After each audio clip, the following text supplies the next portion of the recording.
I have told this story only twice in my life. Once to my eldest hand, Cobb Tanner, the night before my wedding, because he deserved to know the shape of the thing, and once to my daughter when she was old enough to ask why her mother's maiden name was different from her grandmother's, and why we never spoke of any Varden except her mother. Both times I kept it short. I am not a man who enjoys the sound of his own voice, and the parts of this story that matter most are not the parts that make for easy telling. But there is a version that deserves to be set down whole, not for me, for Elsa. So here it is. I came into Ridgecroft on a Thursday morning in late May of 1883 with 11 head of Hereford steers, and a mood that matched the color of the sky, which was a flat, unimpressed gray from horizon to horizon. I had ridden 2 days down from the Sulphur Flat with Cobb riding drag behind me, and we were both of us short on sleep and shorter on patience. The plan was simple: sell the steers to Hartwell's yard, settle a supply account I owed Merritt's Hardware, eat something that had not been cooked over a trail fire, and ride back before dark. Ridgecroft was not a large town. It had one proper street, a courthouse the size of a generous barn, a hotel that nobody who had any choice stayed in, 3 saloons of varying degrees of wretchedness, and a livestock yard at the south end of the main drag that was the only reason men like me passed through it at all. I had been coming to Ridgecroft 2 or 3 times a year for going on 8 years, and I knew it the way you know a tool you use regularly but don't particularly like. It worked. That was enough. What I did not know, riding in that Thursday, was that Ridgecroft had also grown itself a new habit in the past several months. I learned about it the hard way, which is the way I seem to learn most things.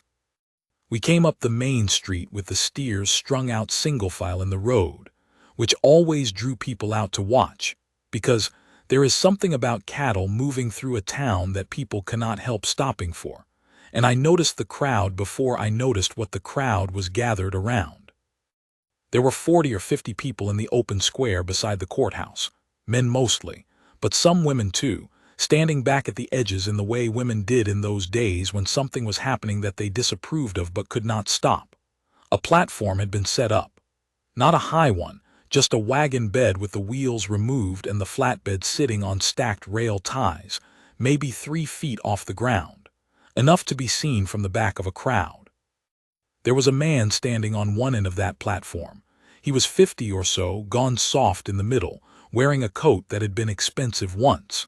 He had a salesman's face, the kind that is always just about to smile and never quite gets there. He was reading from a paper, loud enough to carry. I caught the words terms of settlement and clear title before Cobb came up beside me. "What's this?" Cobb said.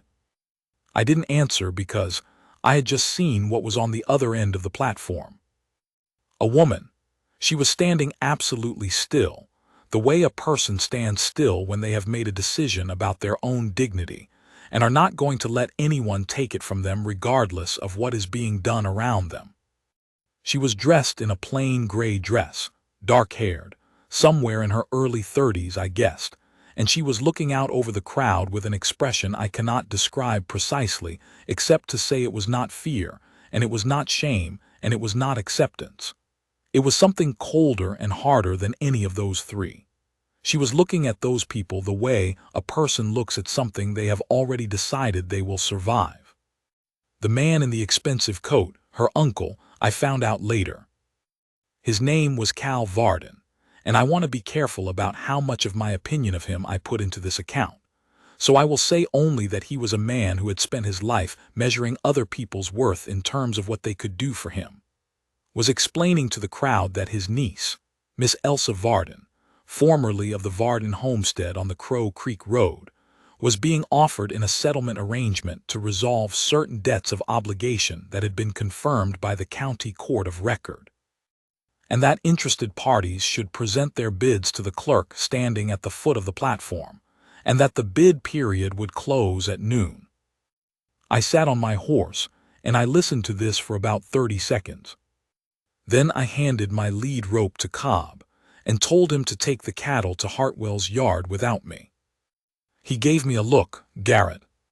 I'll meet you at the yard, I said. Go. He went. I don't know exactly what he thought I was going to do. I'm not sure I knew either. I tied my horse at the rail in front of the courthouse, and I walked toward the platform. I want to be clear about something, because it is the kind of thing that gets muddled in the telling. I did not go toward that platform because I had any particular feeling about the woman standing on it. I did not know her. I had never seen her before in my life. What I went toward was the thing that was being done, and I went toward it because I was constitutionally unable to stand in a street and watch it continue, and then go about my business selling cattle. My father raised me with one rule above all the others, and it was not complicated. You do not walk past a wrong being done in daylight. He was not a man who believed in complications. He thought most of the trouble in the world came from people convincing themselves that someone else's business was not their concern. He was probably right. So I went. The clerk at the foot of the platform was a thin young man with a ledger book who looked profoundly unhappy to be where he was. I cannot blame him. I asked him the figure of the current highest bid. He told me. It was not a large number. The kind of number that tells you what people think a woman's freedom is worth when they think they can set the price themselves. I told him my name. I told him a number that was 3 times what he'd given me. I told him to write it down.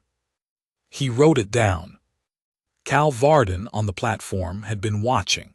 He stopped reading from his paper. He looked at me with that almost smile and said, from up there, "You'll want to confirm your ability to pay before the close of bidding, friend." "I can pay," I said. "Well then," he said, and went back to his paper. There were 2 more bids after mine, from men in the crowd whose faces I did not bother to memorize. I answered them both. The second one I answered by doubling the number, which ended the conversation. The bidding closed at noon. The clerk recorded the final figure, and looked at me with an expression that I think was meant to be professional and landed somewhere closer to mortified. I paid him in coin from my saddlebag, which I had gone to retrieve while the final minutes of the bidding wound down, and I received in return a piece of paper that Cal Varden had signed, attesting that one Elsa Varden, formerly of Crow Creek Road, was released from all terms of settlement as pertaining to the debts of one Cal Varden, the matter being resolved in full. I folded that paper and put it in my coat pocket. Then I walked up to the side of the platform, which was about at my eye level, and I looked at Elsa Varden, who was looking back at me with those same cold, hard eyes she'd been using on the crowd. "Ma'am," I said, "you can step down now." She did not move immediately.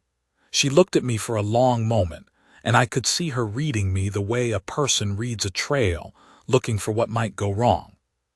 "What does stepping down cost me?" she said. "Nothing," I said. "I paid what I paid to clear the paper. What you do after that is your own business." Another long moment. Then she stepped to the edge of the platform, and I offered my hand to help her down, and she considered that offer for 2 full seconds before she took it. Her hand was calloused. She'd been working hard somewhere. She stepped down to the street and let go of my hand the instant her boots touched the ground. Cal Varden was watching from the platform. He said something about gratitude and about the kindness of Providence. I did not respond to him. I turned away from the platform and started walking toward the rail where my horse was tied, and after a moment I heard footsteps behind me, and I understood she was following because there was nowhere else to go.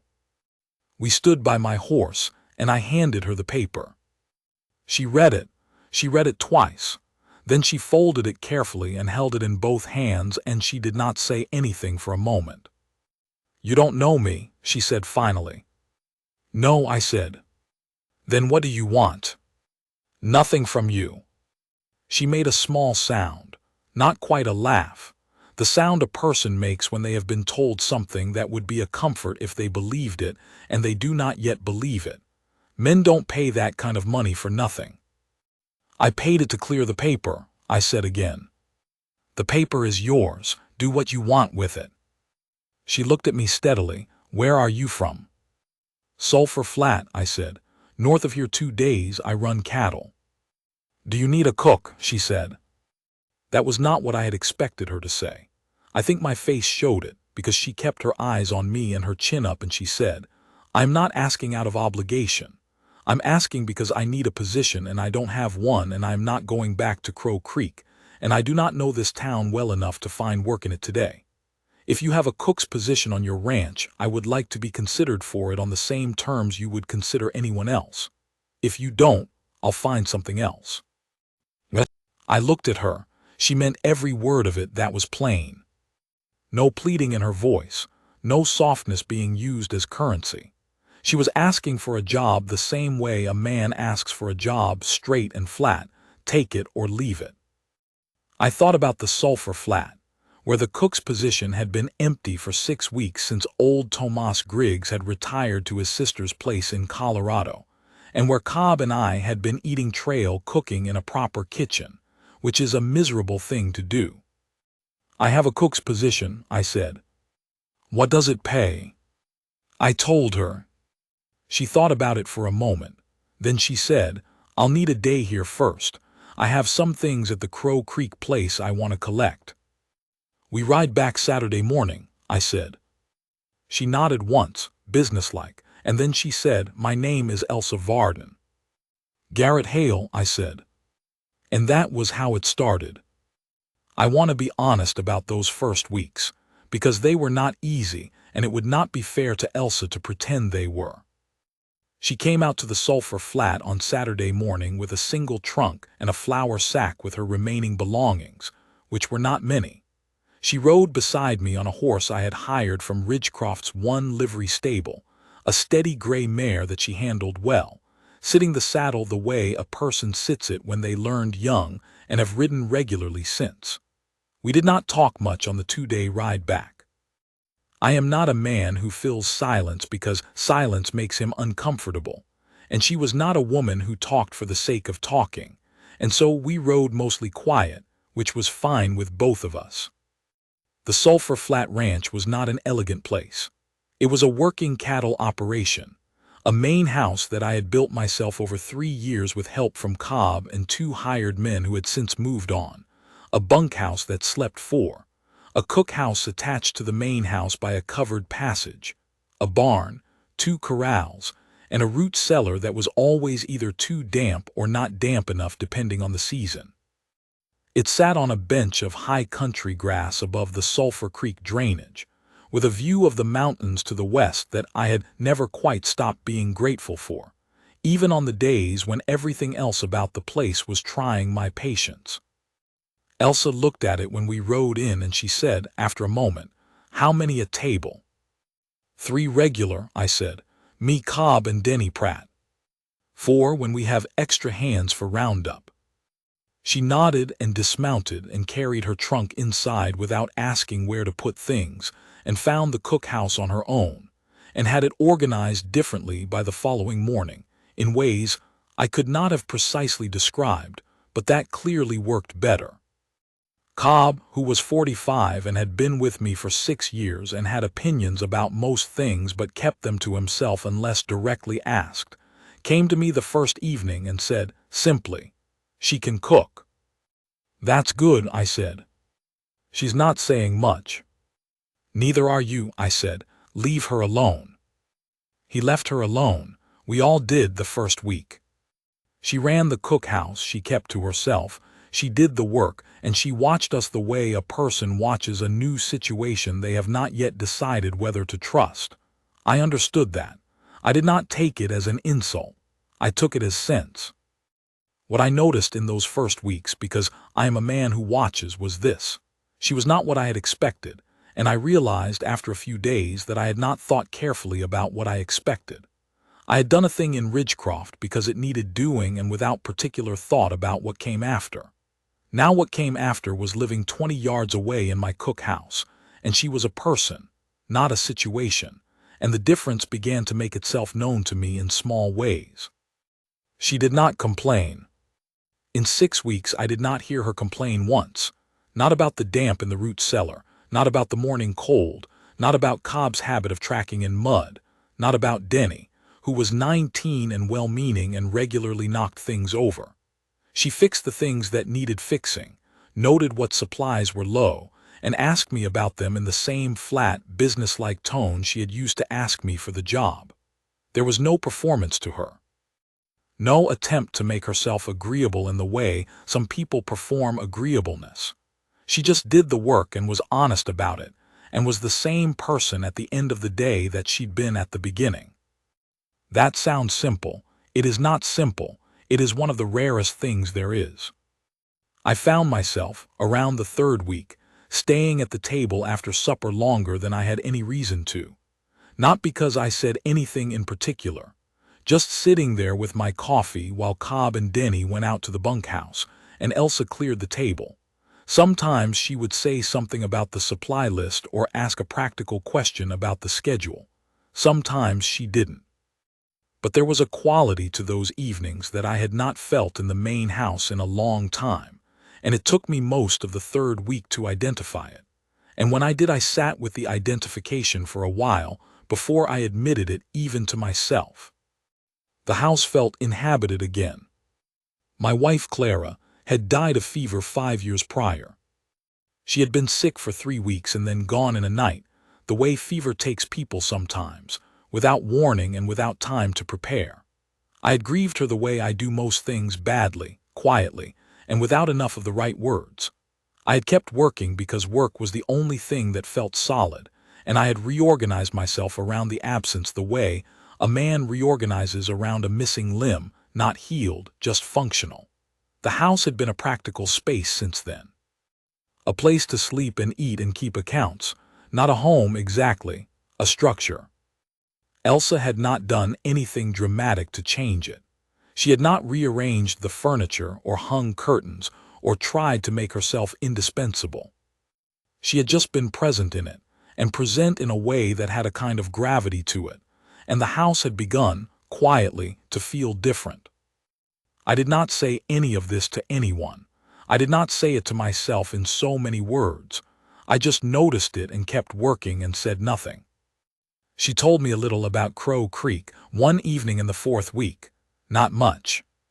We were sitting on the porch after supper. She had taken to sitting out there some evenings, and I had taken to not going inside when she did, which was a choice I was making without quite acknowledging I was making it. And she said, without particular emotion, that her father had died 4 years ago, and her mother had been dead since she was 12, and that her father's brother, Cal, had managed what remained of the homestead and had made a series of decisions with the property that she had not been consulted about, and that had resulted in the situation in Ridgecroft. He'd been trying to arrange my marriage for 3 years, she said. To men I didn't want to marry. When I kept refusing, he decided there were other ways. I watched the last light going off the mountains. Did he think you wouldn't survive it? I said. Whatever came after the auction. He thought I would marry whoever bid highest, and he'd have the debt settled and a piece of the arrangement on top, she said. He thought I'd have no choice. He was wrong, I said. He usually is, she said. He's just used to being wrong in situations where it doesn't cost him anything. A pause, then she said, "Why did you bid?" I had been waiting for that question. I had thought about how to answer it and had not arrived at any answer I was satisfied with, so I told her the truth, which is what I default to when I have not found a better option. Because somebody had to, I said, and nobody else was going to. She was quiet for a moment. Then she said, "That's a strange reason." "Maybe," I said. "Most people need more reason than that to spend that kind of money." "Most people are wrong about what things are worth," I said. She looked at me for a moment with those same reading the trail eyes. Then she looked back at the mountains, and she said, "My father used to say something like that." We sat there until the dark came in and the temperature dropped, and then she went inside, and I sat a while longer on the porch, alone with the creek sound and the first stars, and I thought about Clara and about the shape of grief, and about the fact that I had just spent an hour on my own porch not thinking about either of those things, which was a thing that had not happened in a long time. It was Denny who started it in the 5th week, though he did not mean to. Denny Pratt was a good-hearted boy who had been raised by a talkative mother, and had inherited her habit of saying what he was thinking before he had checked whether he should. He came in for dinner one day, and said, to no one in particular, that Tom Riggs over at the Riggs operation had heard from somebody in Ridgecroft that Garrett Hale had bought himself a woman at auction and brought her home, and he, Denny, had told Tom Riggs that Tom Riggs was a fool. But he stopped because he had finally looked up from what he was doing and seen Elsa standing at the stove with her back to us, and the set of her shoulders, and thought better of the rest of it. The silence in the cookhouse lasted about 4 seconds. Then Elsa turned around and she looked at Denny with an expression that was not angry exactly, and was not hurt, and was something colder and more direct than either. She said, "What did you tell Tom Riggs?" Denny's face had gone the color of new brick. "I told him he was a fool," he said, "and that he could, well, that he ought to mind his own." "What did you tell him about me?" she said. "I told him you were the cook," Denny said miserably. "And that you were, I said you were a good cook, ma'am. That's all I said." She looked at him for another moment. Then she turned back to the stove. "Then you told him the true part," she said. "Good." Denny looked at me. I looked back at him without expression. He took his plate and was very quiet for the rest of dinner. After, when Cobb and Denny had gone out, I stayed at the table. Elsa was washing up. I said, "It'll be talked about. I should have told you that before." "I knew that," she said, without turning around. "I wanted you to know I understand if—" "If what?" she said. I did not finish the sentence because I did not know how to. She waited a moment, then she said, still with her back to me, "People have been talking about me in one way or another for my entire life, Mr. Hale. I have not managed to care as much about it as I probably should." I sat with that for a moment. Then I said, "Garrett." She turned halfway and raised her eyebrows. "You've been calling me Mr. Hale for 5 weeks," I said. "Garrett's fine." She turned back to the washing up, but after a moment she said, "Garrett." And that was that. The trouble came at the end of June. I had gone into Ridgecroft alone. Cobb had the branding going, and I needed to be back by evening. To settle the merit account I had not gotten to on my last visit, and to file a water right extension at the courthouse. I tied my horse and was coming out of Merritt's when I turned the corner and nearly ran into Cal Varden. He was standing on the boardwalk outside the hardware store with 2 men I did not recognize, both of them built for the kind of work that does not involve cattle, and he looked at me with that almost smile and said, "Mr. Hale." "Varden," I said. "I've been hoping to run into you," he said. "I understand my niece is working out at your place." "She is," I said. "As a cook," he said, with a tone that put something unpleasant inside the word. "As a cook," I said. "What do you want, Varden?" He went on to explain, in the agreeable, reasonable voice of a man who has spent his life talking people into things they later regret, that he had consulted with an attorney in Cheyenne, and that the attorney had found a problem in the auction settlement. Something about the form of the debt instrument, the execution of the release, a procedural matter that he was certain we could resolve with very little difficulty. But that in the meantime the question of Elsa's legal status under the original court filing was not quite as clear as it might have seemed on the day of the auction. He let that sit for a moment, watching me, and then he said he was sure Mr. Hale was a reasonable man, and that reasonable men could usually find an arrangement that served everyone's interests. I looked at him. I want to be precise about what I felt at that moment because I am telling this story honestly. I was angry, not the hot kind, the other kind, the cold kind that goes down into your hands and makes them very still, the kind that does not raise its voice. "You sold the paper," I said. "I paid for the paper, the clerk witnessed it, I have a receipt." "As I say," he said, still smiling. The question is the validity of the original filing. The validity of the original filing, I said, is between you and whatever court issued it. Nothing that happens with that filing touches Elsa Varden. She's a free woman. You signed the release yourself. The release may have certain limitations. Varden, I said, I'm going to tell you this once and I won't repeat it. If you or your attorney want to challenge the debt instrument, go to court and challenge it. You'll do it without her. She's not party to anything you are party to. She's employed on my land by her own choice, on terms she set.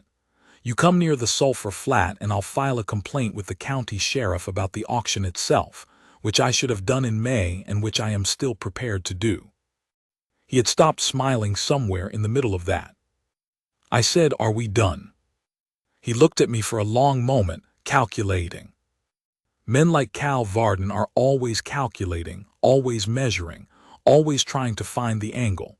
Then something shifted in his face and he stepped back a little and he said, in a much quieter voice, I only want to be sure she's well, you understand.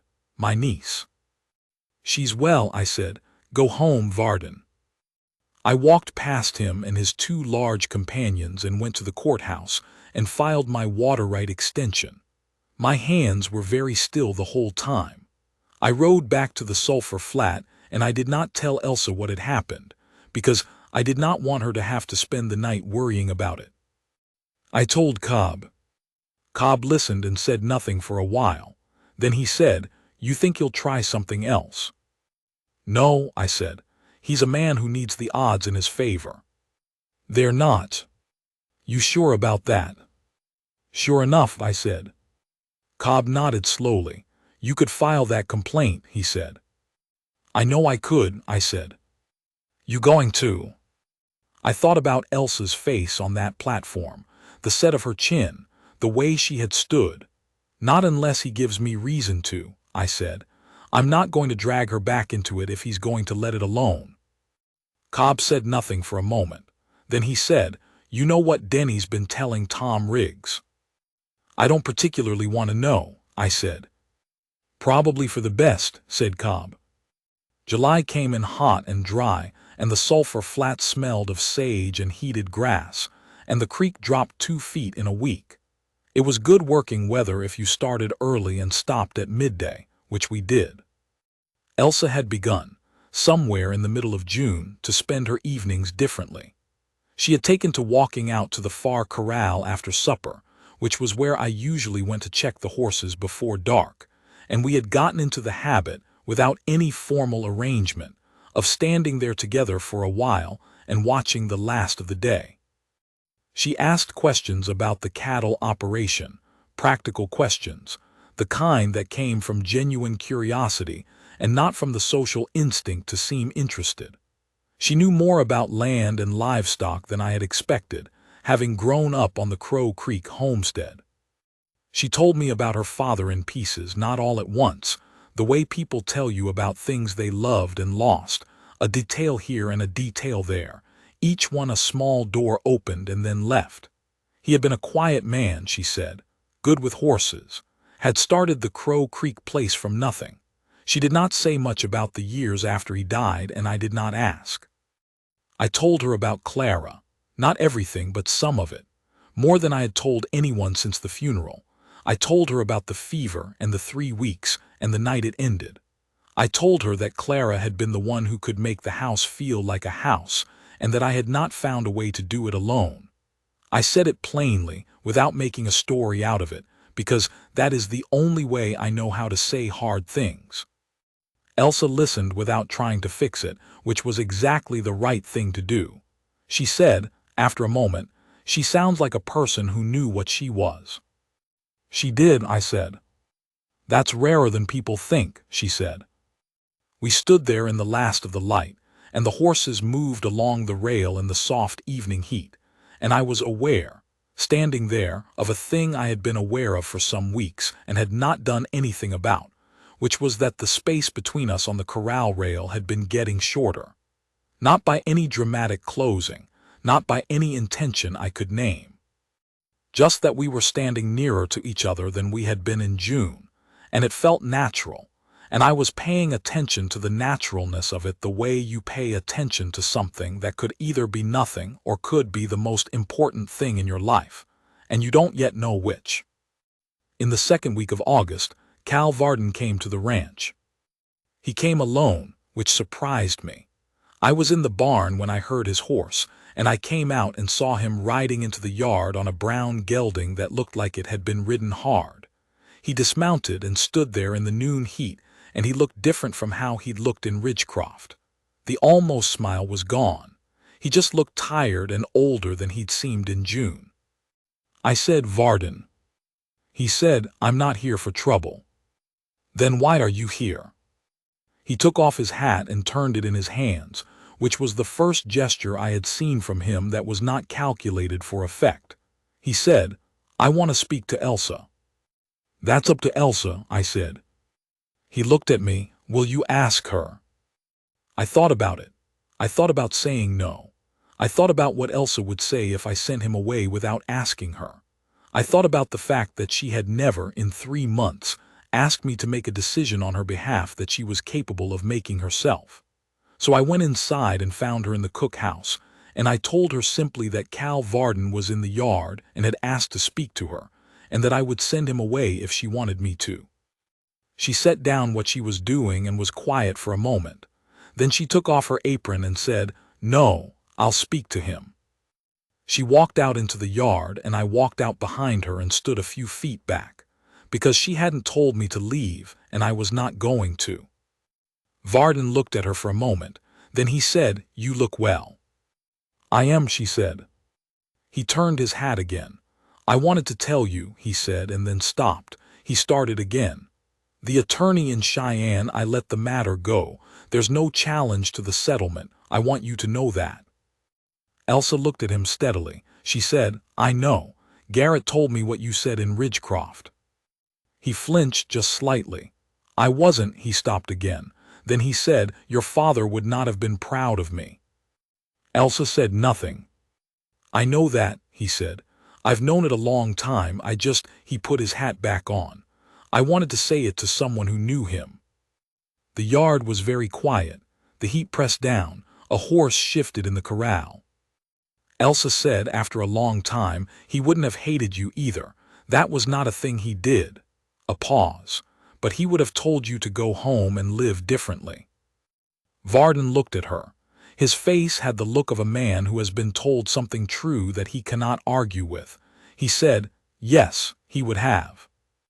And then he got back on his horse and rode out of the yard, and I stood there beside Elsa in the heat watching him go. And she watched him until he was gone from sight, and then she said, quietly and without particular feeling, "He'll probably not do better. But he might." I didn't say anything. "He's not a good man," she said, "but he's not all bad either, just mostly selfish and sometimes a coward." She turned and looked at me. "Most people are if you look at them long enough." "Most," I said. She almost smiled. It was the closest thing to a smile I had seen from her in the 3 months she had been at the Sulphur Flat, and it was a small thing, and it was the thing that undid me. Not because it was beautiful, though it was, because it was hard-won, because it was the smile of a person who has decided that something small is worth smiling at, which is the decision of a person who has made their peace with a great deal. I said, "Elsa." She looked at me. I had about 6 things I wanted to say, and no good way to say any of them. I said, "I need to tell you something." "All right," she said. I want you to know that what I say doesn't change anything about your position here. The job is yours regardless. That doesn't change." "Garrett," she said, "say what you want to say." I said, "I would like to court you. If that's something you're open to. If it's not, it makes no difference to the work or to your living here. But I'm not going to say it without saying it straight." She looked at me for a long time.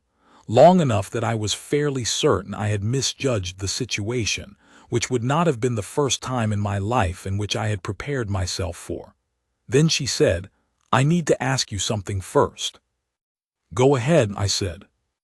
What happens in a year, she said, if this doesn't work out? Not because of any bad faith, just what if it doesn't work?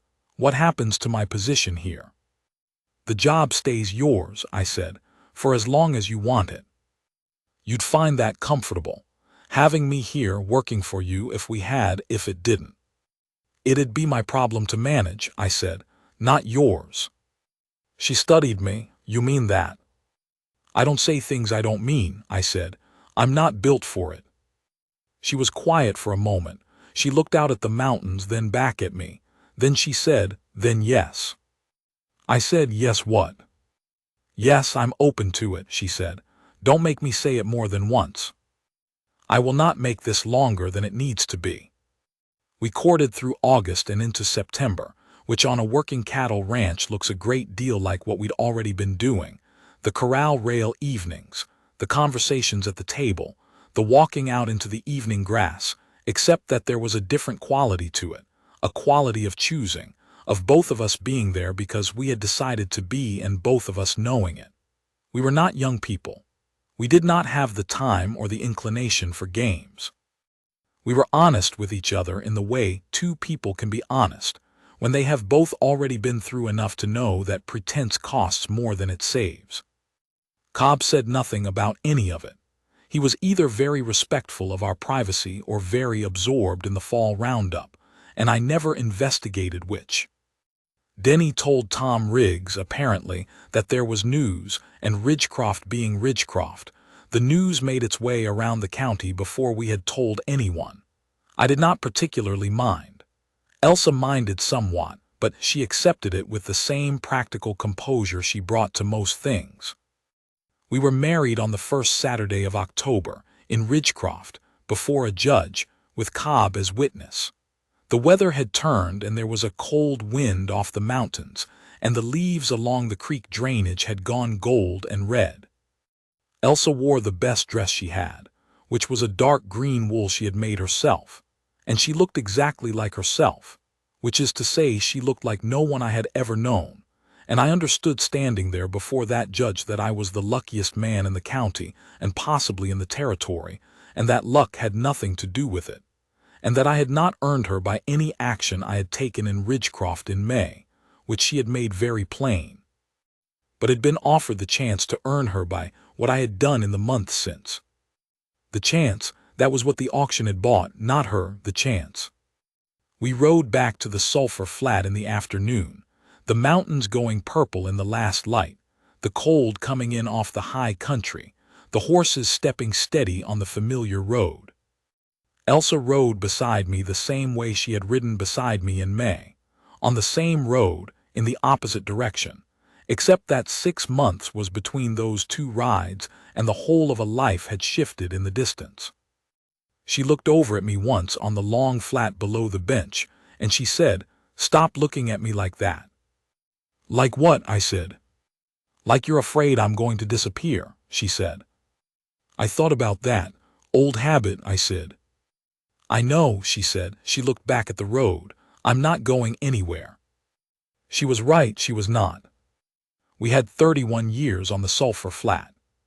We built 3 more rooms onto the main house and improved the barn twice, and ran the best Hereford operation in the county for 20 years and raised 2 daughters, Clara June and Rosalie, who were as different from each other as 2 people who share 2 parents can be and who are both, as I write this, raising their own families in houses I helped build on land I helped clear.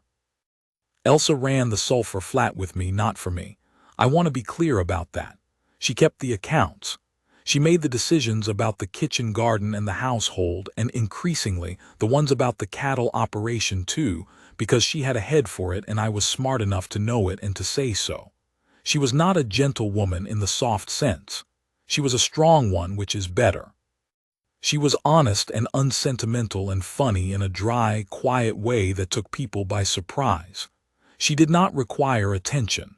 She gave it, and she expected it in return, and that was the whole of her contract, and it was a fair one. I never took for granted in 31 years the fact that she was there. I am not a man given to daily declarations. That is simply not my nature, and she knew it and accepted it and required honesty instead of it, which is a better trade.